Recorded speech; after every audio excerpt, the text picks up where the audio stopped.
Sekarang mungkin kita bertanya, apakah malaikat maut punya delegasi, punya utusan, punya tanda-tanda yang menjadi utusan dia sebelum malaikat maut itu menjemput kita?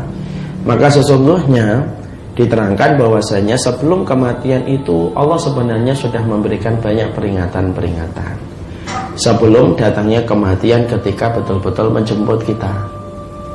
Allah itu penuh rahmat.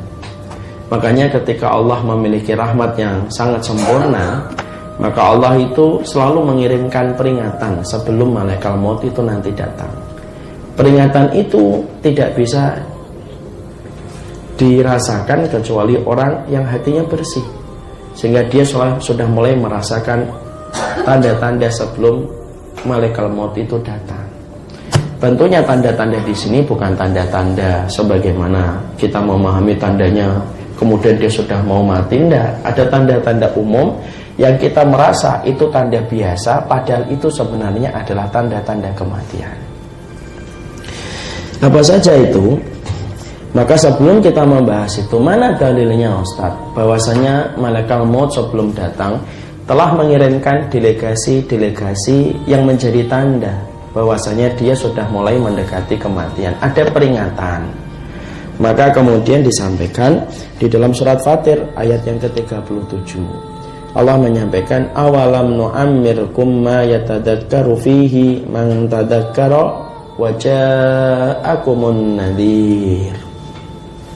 Maka kemudian disebutkan dalam surat Fatir ayat yang ke-37, dan bukankah kami telah memanjangkan umurmu dalam masa yang cukup supaya kamu berpikir, bagi orang yang mau berpikir.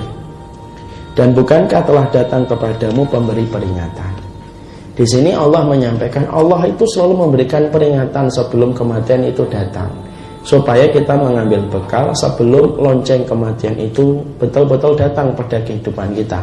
Walaupun peringatan itu tidak sebagaimana peringatan dalam bentuk hitungan angka, oh tinggal 3 hari lagi kamu mati, nah gitu. Tapi umum. Mungkin ada yang bertanya, Ustadz, kenapa Allah tidak memberitahu ajal kita? Ibu tahu kenapa Allah itu merahasiakan ajal kepada manusia? Justru karena cintanya Allah kepada manusia dan rahmatnya Allah kepada manusia. Karena kalau manusia diberitahu bagaimana ajalnya, manusia tidak akan ada yang bisa menikmati kehidupannya. Kalau dia ketahuan kapan dia akan meninggal dunia, nanti orang tidak akan tersenyum. Dan banyak orang yang stres. Mungkin rumah sakit jiwa penuh karena banyak orang yang stres ketika memikirkan ajalnya tinggal sebentar lagi. Karena Allah sayang, Allah tidak ingin mengambil kenikmatan dan senyuman pada wajah kita. Allah berikan senyuman, Allah rahasiakan ajal, kamu tinggal persiapan aja secara umum supaya kamu tidak perlu ketakutan sepanjang hidupmu. Ini loh, ya umum. Allah itu kalau ingin supaya kita takut kepadanya, itu Allah tidak minta terus-terusan. Takut sama Allah itu tidak terus-menerus. Kalau Allah itu ingin kita takut, Allah jadikan ajal kita diketahui. Itu manusia tidak ada yang pengen senang-senang, ya atau tidak?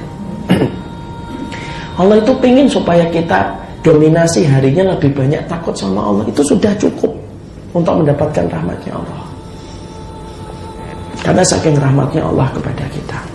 Makanya itu yang menjadikan kita paham, ternyata semua perbuatan yang Allah lakukan kepada manusia itu menunjukkan kasih sayang Allah yang tiada batas.